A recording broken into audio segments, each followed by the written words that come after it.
From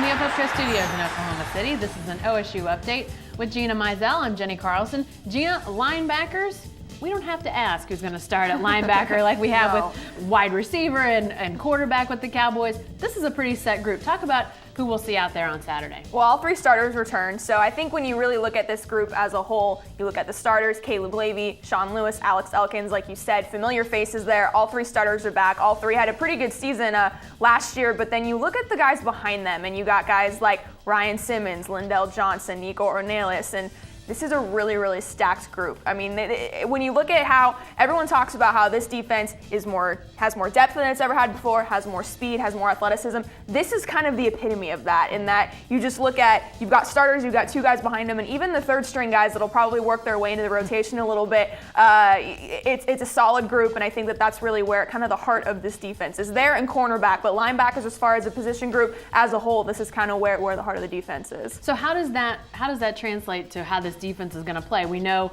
defensive linemen, they like to platoon those guys.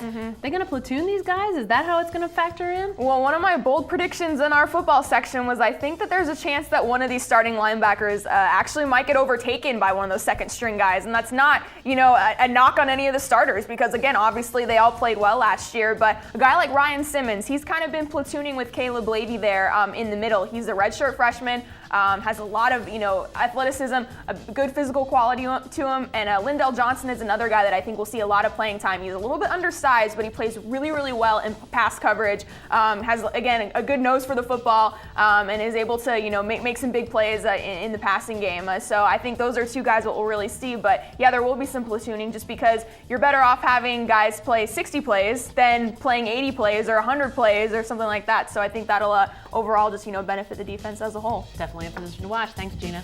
Be sure to stay with the best coverage team anywhere at newsok.com and every day in the Oklahoma.